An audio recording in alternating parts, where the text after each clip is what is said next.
श्री शिवाय नमस्तुभ्यम दोस्तों। जैसा कि दोस्तों आप सब जानते हो, कल है मंगलवार का दिन और मंगलवार के दिन पड़ रही है प्रदोष और मासिक शिवरात्रि। दोनों दोस्तों एक ही दिन पड़ रही है। प्रदोष भी मंगलवार का है और मासिक शिवरात्रि भी मंगलवार की है। साथ ही दोस्तों वीरवार की यानी कि गुरुवार की है अमावस्या तिथि, जो कि बहुत ही खास और विशेष होती है। तो दोस्तों बस आपको एक अचूक उपाय करना है 7 हरे मूंग के दाने से। यदि आप इस उपाय करते हो ना दोस्तों, तो जो भी आपकी मनोकामना होगी वो मनोकामना आपकी पूरी हो जाएगी। चाहे आपकी मनोकामना धन को लेकर हो, व्यापार को लेकर हो, नौकरी को लेकर हो, या फिर आपके जीवन कोई अधूरी मनोकामना काफ़ी दिनों से अधूरी पड़ी है, तो इस उपाय करने से आपकी मनोकामना अवश्य ही पूरी हो जाएगी। तो आइए दोस्तों जानते हैं उपाय कैसे करना है। दोस्तों पहला जो उपाय है वो आपको करना है मंगलवार के दिन, यानी कि प्रदोष और मासिक शिवरात्रि पड़ रही है जिस दोस्तों पहला जो उपाय है, अगर आपकी कोई विशेष मनोकामना है धन को लेकर, व्यापार को लेकर, नौकरी को लेकर, तो इस उपाय को अवश्य कीजिएगा। इस उपाय करने के लिए आपको लेने हैं 7 हरे मूंग के दाने जो खंडित नहीं होने चाहिए। साथ ही आपको लेना है एक बेलपत्र भी आपको खंडित नहीं लेना है, और 1 लोटा जल लेना है आपको तांबे के पात्र में। अब दोस्तों इस उपाय को आप शाम के समय ही करोगे। आपको चले जाना है शिव जी के मंदिर में। शिव जी के मंदिर में जाकर सबसे पहले आपको 1 लोटा जल शिवलिंग के ऊपर श्री शिवाय नमस्तुभ्यम कहते समर्पित कर देना है। उसके बाद दोस्तों जो आपके पास 7 हरे मूंग के दाने हैं, बेलपत्र है, वो आपको माता सरस्वती के स्थान पर समर्पित करना है। तो माता सरस्वती का जो स्थान होता है वो होता है जलाधारी के बीचों बीच में। माता सरस्वती शिव जी की सबसे छोटी और प्रिय पुत्री है, तो वहाँ पर आपको 7 हरे मूंग के दाने जलाधारी के बीचों बीच में माता सरस्वती के स्थान पर समर्पित कर देने हैं। और जो बेलपत्र है, बेलपत्र भी आपको माता सरस्वती के स्थान पर ही समर्पित कर देना है। अब जो दोस्तों बेलपत्र की डंडी का मुख होगा ना, वो होगा जलाधारी की तरफ, जहाँ से जल नीचे बहकर गिरता है, और पत्ती का मुख आपको शिवलिंग की तरफ रखना है।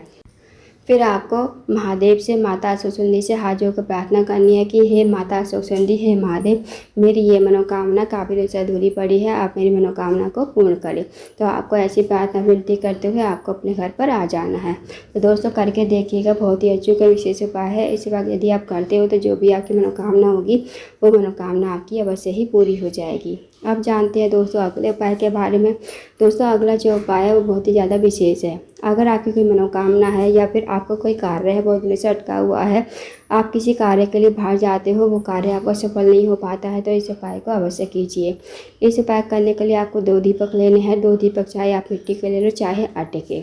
अगर आप आटे के दीपक लेते हो दोस्तों, तो आपको बिना छना हुआ आपको आटा लेना है और नमक नहीं डालना है। इस बात का विशेष ध्यान रखना। अब आपको गोल बाती के घी के दीपक आपको 2 तैयार कर लेने हैं, और इस उपाय को आपको शाम के समय ही करना है, यानी कि प्रदोष काल के समय। तो आपको क्या करना है दोस्तों, आपको एक प्लेट में 2 दीपक तैयार करके रख लेने हैं, और आपको शाम के समय निकल जाना है अपने घर से बाहर। सबसे पहला जो स्थान है वो है बेलपत्र का पेड़। दोस्तों बेलपत्र का पेड़ बड़ा होना चाहिए, इस बात का विशेष ध्यान रखना। बेलपत्र के पेड़ के नीचे जाकर आपको सबसे पहले वहाँ पर बैठ जाना है। जो आपके पास पहला दीपक है वो आपको प्लेट में ही रखकर जलाना है श्री शिवाय नमस्तुभ्यम का जाप करते हुए, और आपको उस दीपक को वहीं पर रख देना है।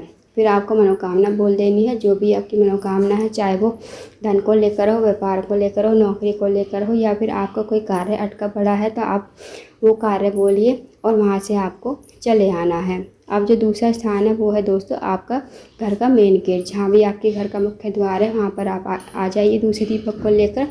अब जैसे दोस्तों आप बाहर से आ रहे हो ना अपने घर की तरफ, जो आपका बाहर से आते हुए राइट हैंड होगा उस आपको दीपक को प्रज्वलित करना है। फिर आपको अपने घर के मेन गेट पर आकर दूसरा दीपक प्लेट में रखकर जलाना है श्री शिवाय नमस्तुभ्यम का जाप करते हुए, और इस दीपक को आपको वहीं पर रख देना है। अपनी मनोकामना बोल देनी है, जो आपने मनोकामना बेलपत्र के पेड़ के नीचे बोली थी वही मनोकामना आपको यहाँ पर भी बोल देनी है।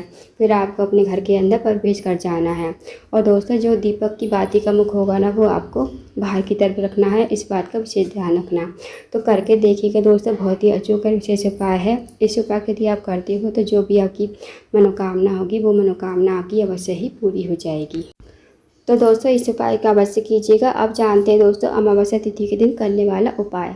दोस्तों आपको बता दें कि जो अमावस्या तिथि की शुरुआत है वो 5 जून को, यानी कि बुधवार के दिन शाम के 5 बजकर 26 मिनट पर, और इसका जो समापन है वो 6 जून को सुबह 6:07 पर इसका समापन हो जाएगा। तो दोस्तों उपाय की बात करें तो जो उपाय करना है ना आपको, ये उपाय करना है आपको 5 तारीख को यानी कि बुधवार के दिन। ये दोस्तों बहुत ही अचूक और विशेष उपाय है। यदि आपके घर में पितृ दोष है या वास्तु दोष है, कालसर्प दोष है।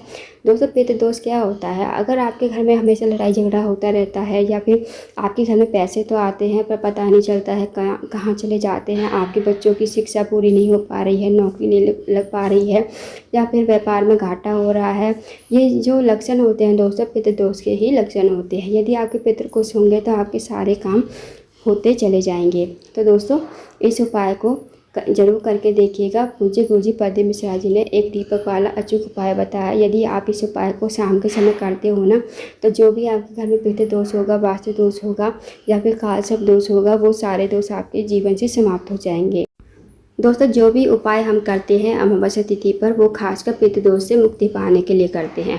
यदि आपके घर में पितृ दोष है तो आप इस उपाय को अवश्य कीजिएगा। इस उपाय करने के लिए आपको एक दीपक तैयार करना है। दीपक जो आप तैयार करोगे, चाहे आप मिट्टी का ले लो चाहे आटे का। अगर आप आटे का दीपक लेते हो दोस्तों, आपको बिना छना हुआ आपको आटा लेना है और उसमें आपको नमक नहीं डालना है, इस बात का विशेष ध्यान रखना। अब आपको लंबी बादी का घी का दीपक आपको तैयार कर लेना है और इस दीपक को आपको शाम के समय यानी कि प्रदोष काल के समय 5 जून को बुधवार के दिन आपको इस दीपक को लेकर जाना है, अपने घर से बाहर जाना है और आपको जाना है किसी भी कुआं, तालाब, बावड़ी, सरोवर, नदी के किनारे। अगर दोस्तों आपके घर के आसपास कुआं, तालाब, बावड़ी, सरोवर है तो वहाँ पर आप चले जाइए और आपको अच्छा सा स्थान देकर वहाँ पर आपको इस दीपक को प्रज्वलित करना है। कुआं, तालाब, बावड़ी, सरोवर के पास पहुंचकर आपको इस दीपक को आपको वहाँ पर रख देना है और जो दीपक की बाती का मुख होगा ना दोस्तों, वो आपको दक्षिण दिशा की तरफ करना है, क्योंकि पितरों का जो स्थान होता है वो दक्षिण दिशा की तरफ ही होता है। तो आपको बाती का मुख रखना है दक्षिण दिशा की तरफ। तो आपको दीपक को अच्छा सा स्थान देकर वहाँ पर रख दीजिए और इस दीपक का मुख जो होगा वो दक्षिण दिशा की तरफ होना चाहिए। फिर आपको अपने पितरों का नाम लेते हुए, अगर आपको पितरों का नाम याद है तो नाम ले लीजिए, अगर नाम याद नहीं है तो उनका मन ही मन स्मरण कर लीजिए। अपने पितरों का मन ही मन स्मरण करते हुए दीपक को आपको प्रज्वलित कर देना है और आपको अपने पितरों से प्रार्थना करनी है कि हे पितृदेव, कि हमारे घर में हमेशा सुख शांति बनी रहे और आपकी कृपा हम पर बनी रहे। तो दोस्तों जैसे आपको अपने अकॉर्डिंग प्रार्थना करनी है वैसे कर लीजिए और आपको इस उपाय को करके अपने घर पर आ जाना है। बस एक बात का ध्यान रखना दोस्तों, इस उपाय को करना है आपको 5 जून को यानी कि बुधवार के दिन। अब दोस्तों आपको आ जाना है अपने घर पर। यदि दोस्तों आपके घर के आसपास कुआं, तालाब, बावड़ी, सरोवर नहीं है तो आप इस उपाय को कहाँ करोगे? तो आपको इस उपाय करना है या तो बेलपत्र के पेड़ के नीचे या फिर पीपल के पेड़ के नीचे। इन दोनों पेड़ में से जो भी पेड़ आपको मिल जाए वहाँ पर आप चले जाइए और दीपक की जो बाती का मुख होगा वो आपको दक्षिण दिशा की तरफ ही करना है और आपको इस उपाय को शाम के समय ही, प्रदोष काल के समय ही करना है। फिर आप इस दीपक को बेलपत्र के पेड़ के नीचे ले जाकर आपको दीपक की बाती का मुख दक्षिण दिशा की तरफ करते हुए पितरों का नाम लेते हुए, अगर आपको पितरों का नाम याद है तो नाम ले लीजिए, अगर पितरों का नाम याद नहीं है तो मन ही मन उनका स्मरण कर लीजिए।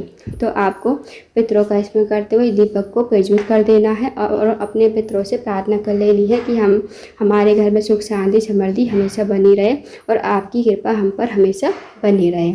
आपको अपने अकॉर्डिंग प्रार्थना कर लेनी है। फिर इस उपाय को आपको करके अपने घर पर आ जाना है। और यदि दोस्तों अगर आपके घर के आसपास बेलपत्र का पेड़ भी नहीं है तो आप इस उपाय को कहाँ करोगे? तो आपको इस उपाय को करना है अपने घर पर, अपने घर में, रसोई घर में, जहाँ आप पीने का पानी रखते हो ना, वहाँ पर आप इस उपाय को कर सकते हो। तो आपको क्या करना है, अपने रसोई घर में आकर जहाँ पीने का पानी रखते हो वहाँ पर आप इस दीपक को रख दीजिए और दीपक की बाती का मुख आपको दक्षिण दिशा की तरफ करना है और अपने पितरों का नाम लेते हुए, पितरों का मन ही मन स्मरण करते हुए आपको इस दीपक को प्रज्वलित करना है। अपने पितरों से प्रार्थना कर लेनी है घर में सुख शांति समृद्धि के लिए और हम पर आपकी कृपा बनी रहे, इसके लिए आप अपने अकॉर्डिंग प्रार्थना कर लीजिए। बस छोटा सा उपाय करना है दोस्तों, करके देखिएगा। यदि आप इस उपाय करते हो तो जो भी आपके घर में पितृ दोष होगा, वास्तु दोष होगा, वो सब दोष आपके जीवन से समाप्त हो जाएंगे। तो दोस्तों अगर आपके घर के आसपास कुआं, तालाब, बावड़ी, सरोवर है तो वहाँ आप इस उपाय को कर सकते हो। अगर नहीं है तो बेलपत्र के पेड़ के नीचे या फिर पीपल के पेड़ के नीचे। अगर पेड़ भी नहीं है आपके घर के आसपास तो आप इस उपाय को जहाँ पीने का पानी रखते हो वहाँ आपको इस उपाय को करना है। तो दोस्तों करके देखिएगा, बहुत ही अद्भुत और विशेष उपाय है। तो दोस्तों ये थे कुछ विशेष उपाय जो आपको प्रदोष, मासिक शिवरात्रि और अमावस्या तिथि के दिन करने हैं। इन उपाय को अवश्य कीजिएगा। अगर आपको जानकारी पसंद आई हो, वीडियो को लाइक करना, शेयर करना, चैनल को जरूर सब्सक्राइब करना, कमेंट बॉक्स में श्री शिवाय नमः शिवाय हर महादेव जरूर लिखना।